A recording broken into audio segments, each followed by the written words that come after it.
A lo largo de los capítulos que hemos visto del libro de Isaías, uno de los temas que más prevalece es el del juicio de Jehová contra su propio pueblo.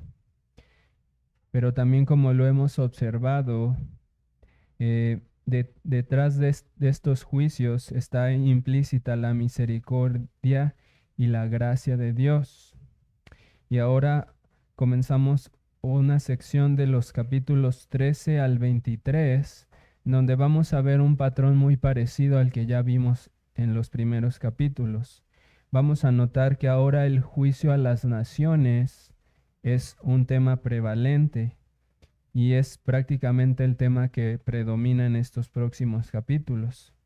Pero al mismo tiempo vamos a seguir viendo la misericordia inagotable de nuestro Dios entremezclada con estos capítulos de juicio.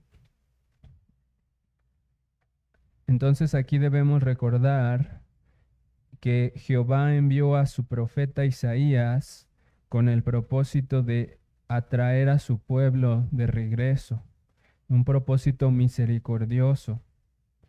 Y sabemos también que Isaías era contemporáneo de Oseas, por lo que eso nos da una idea del contexto en el que vivía este pueblo.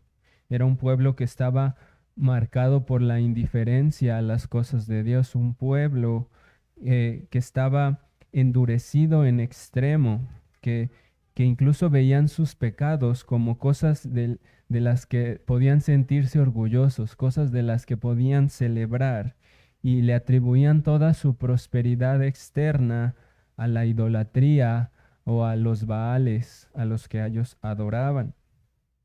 Pero hemos visto que Dios en su misericordia les habla con firmeza, reprendiendo sus pecados y anunciando juicios aterradores, pero lo hace siempre con el propósito de atraerlos, de regresarlos a Él.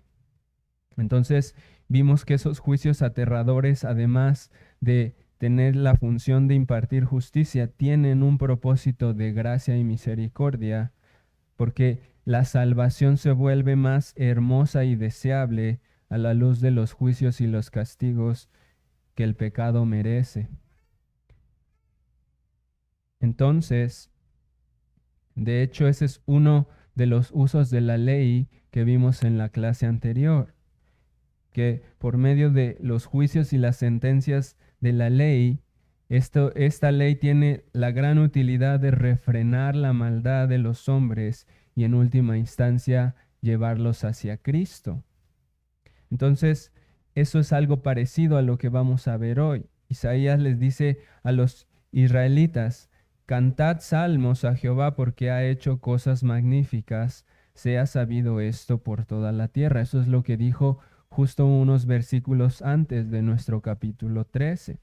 Lo dice en un contexto en el que ya les expuso, por un lado, los juicios de Dios y por otro lado, la misericordia que Él tendría para el remanente. Les dice, a la luz de que Dios es misericordioso, entonces alábenlo y díganle a las naciones que Él es bueno y vean esta salvación que vendrá por medio del juicio. Les dice, hagan saber a las naciones las maravillosas obras de Dios, pero inmediatamente después de eso, en el capítulo 13, comienza con una lista de maldiciones y profecías para las naciones de esa época. Y si los juicios y las profecías contra el pueblo escogido nos habían parecido muy crudos y muy aterradores, lo que ahora vamos a ver aquí en contra de Babilonia es mucho más aterrador. Aquí vemos la ira de Dios sin misericordia. Dice el versículo 8, y se llenarán de terror, angustias y dolores se apoderarán de ellos. Tendrán dolores como mujer de parto, se asombrará cada cual al mirar a su compañero, sus rostros, rostros de llamas. El versículo 9, he aquí el día de Jehová viene, terrible y de indignación y ardor de ira, para convertir la tierra en soledad y raer de ella sus pecadores. Y el versículo 18, con arco tirarán a los niños y no tendrán misericordia del fruto del vientre, ni su ojo perdonará a los hijos. Cuando vimos los juicios contra Israel y Judá, vimos su ira, ciertamente, pero también vimos su misericordia, su compasión, una compasión que corta el árbol, pero deja un remanente. Pero en este capítulo vemos, es como si viéramos lo opuesto, como si viéramos un extremo enorme. Vemos la desolación absoluta de Babilonia. Vemos imágenes que son verdaderamente aterradoras, son inimaginables. Son cosas que si uno se detiene a pensarlas, a reflexionarlas o a tratar de imaginarlas, son cosas que torturan tu mente. Entonces, aunque no lo parezca, de hecho en estos pasajes también está presente la misericordia inagotable de Dios, porque son profecías dirigidas hacia Israel, hacia Judá. Aunque hablan de Babilonia, aunque hablan de otras naciones, están principalmente dirigidas al pueblo de Dios, un pueblo rebelde que había caído muy bajo hasta el punto de ser comparado con una ramera que había adulterado y traicionado a su esposo y que se había ido en pos de sus amantes. ¿Y quiénes eran estos amantes? Los dioses de las naciones extranjeras.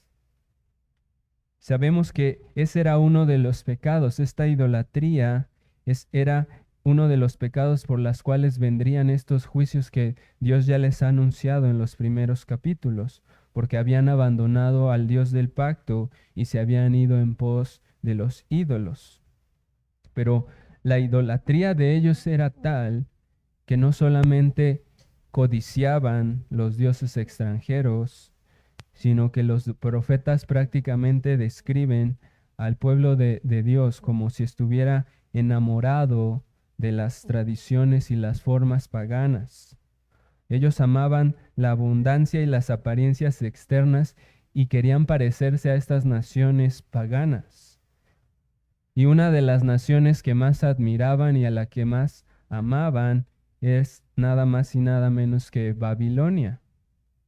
Incluso vimos algo de eso en las predicaciones de Zacarías, cómo ellos amaban los jardines y amaban las riquezas de ese lugar. Pero el punto al que quiero llevarlos es este, que el pueblo de Dios estaba tan cegado por su pecado que no solo menospreció a los profetas cuando les advertían del juicio, sino que más bien ellos veían naciones como Babilonia y era como si ellos dijeran: oh, si fuéramos como los babilonios. Oh, miren esa maravillosa y gran Babilonia. Cuán hermosos son sus jardines y sus lujos. ¿Quién nos diera que nos pareciéramos un poquito a esa hermosa nación? Entonces no es coincidencia que justo después de anunciarles su misericordia y su compasión para el remanente, Isaías comience citando las maldiciones que vendrían sobre esas naciones que ellos que tanto amaban y tanto idolatraban. Es como si les estuviera diciendo: no se fíen de la prosperidad y la hermosura externa de esas naciones, porque llegará el día en el que quedarán asoladas por completo, quedarán como desiertos, quedarán habitadas por bestias salvajes. Y la misericordiosa paciencia de Dios les dice: yo no quiero que ustedes terminen igual que ellos. Quiero que ustedes sepan que sí, que a ustedes los voy a juzgar duramente, pero que también lo que les espera a ellos sobrepasa por mucho lo que les voy a hacer a ustedes. Y entonces Jehová les dice: yo les voy a dar ahora una descripción explícita y dura, difícil de escuchar, porque amo a mi pueblo y quiero despertar sus conciencias, quiero que no sigan en su dureza. O sea, en pocas palabras, les hace ver que si ellos anhelan y aman ser como Babilonia, entonces deben esperar ser juzgados como Babilonia, que no pueden tener, entre comillas, las bendiciones de Babilonia sin tener las maldiciones y los ayes de Babilonia. Lo que Jehová buscaba al anunciar estos juicios era despertar un temor santo en su pueblo, era hacerles ver el fin de sus amantes, decirles, mira eso que tanto amas y recapacita porque el fin de esas naciones es aterrador. Recapacita y vuélvete a tu esposo fiel, deja de estar mirando y codiciando a tus amantes. Por eso les digo que los terribles juicios que están aquí nos muestran también un poco de la misericordia inagotable de Dios. Porque vemos aquí a Jehová usando su ley para restringir la maldad de su pueblo y después llevarla a Cristo. Así que esa es la intención de esta meditación.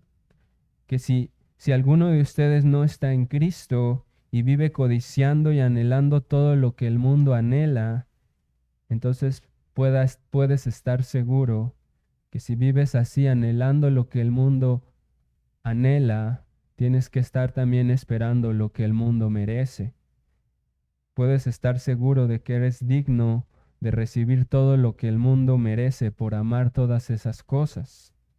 No puedes ir por la vida pretendiendo disfrutar de los placeres de este mundo sin esperar recibir las consecuencias justas por tu pecado. Pero si tú crees en Cristo y te arrepientes, podrás ser librado de las consecuencias de tu pecado porque Cristo sufrió la ira de Dios en nuestro lugar. Él fue aplastado y abatido sin misericordia. La ira de Dios cayó sobre él, sin que él lo mereciera. Fue por el puro afecto de su voluntad que el Hijo de Dios padeció en la cruz. Y entonces estos juicios tan crudos que Isaías 13 describe no se comparan en nada con la obscenidad y la crueldad con la que nuestro bendito Salvador fue humillado en la cruz. Entonces, no tenemos nosotros ni idea del dolor y el sufrimiento que nuestro amado Salvador padeció en nuestro lugar.